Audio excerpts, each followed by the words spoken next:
Assalamualaikum warahmatullahi wabarakatuh. Perkenalkan, nama saya Diah Ayu Pratiwi dari kelas 2A. Nah, pada kesempatan kali ini saya akan mempresentasikan materi tentang teori konstruktivisme dalam pembelajaran.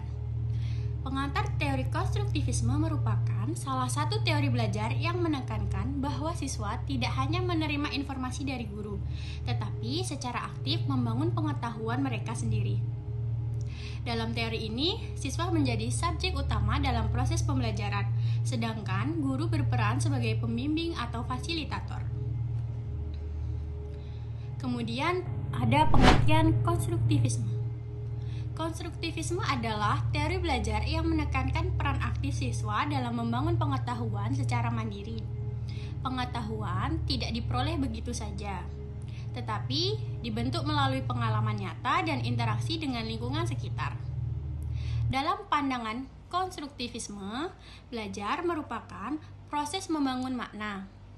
Setiap siswa memiliki pengalaman yang berbeda, sehingga pemahaman yang mereka bangun juga bisa berbeda. Oleh karena itu, pengalaman dan interaksi menjadi faktor yang sangat penting dalam pembelajaran. Sebagai contoh, ketika siswa mempelajari tentang lingkungan hidup, mereka akan lebih memahami materi jika melakukan pengamatan secara langsung daripada hanya membaca buku atau mendengarkan penjelasan dari guru. Kemudian ada jenis-jenis konstruktivisme. Yang pertama, konstruktivisme Piaget. Piaget berpendapat bahwa pengetahuan dibangun melalui perkembangan kognitif individu. Setiap siswa memiliki tahapan perkembangan berpikir yang berbeda, sehingga proses belajar harus disesuaikan dengan kemampuan mereka. Yang kedua, konstruktivisme Vygotsky. Vygotsky menekankan bahwa pembelajaran dipengaruhi oleh interaksi sosial dan budaya. Menurutnya, siswa dapat belajar lebih baik melalui kerjasama, diskusi, dan bantuan dari orang lain yang lebih memahami materi. Yang ketiga, konstruktivisme sosial. Dalam pendekatan ini, pengetahuan dibangun bersama-sama dalam suatu kelompok atau komunitas belajar, yang artinya siswa saling berbagi ide, bertukar pendapat, dan bekerja sama untuk memperoleh pemahaman yang lebih baik. Kemudian ada prinsip-prinsip konstruktivisme. Prinsipnya itu ada 4 teori, yaitu yang pertama, belajar aktif.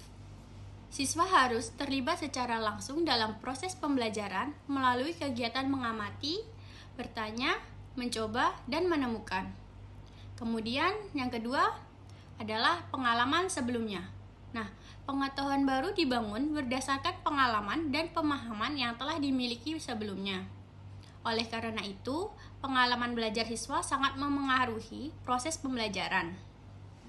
Kemudian, prinsip yang ketiga adalah konteks sosial dan budaya.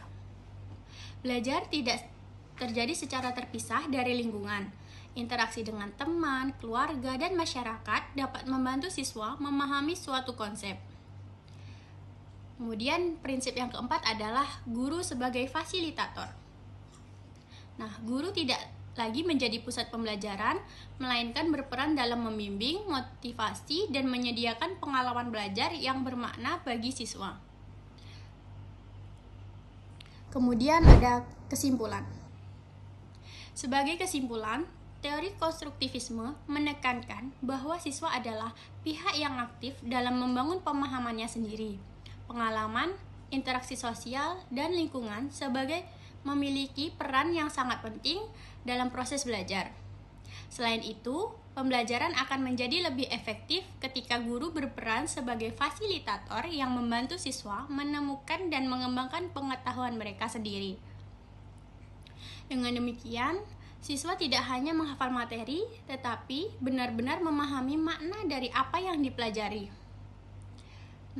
Sekian presentasi mengenai teori konstruktivisme dalam pembelajaran dari saya. Kurang lebih saya mohon maaf.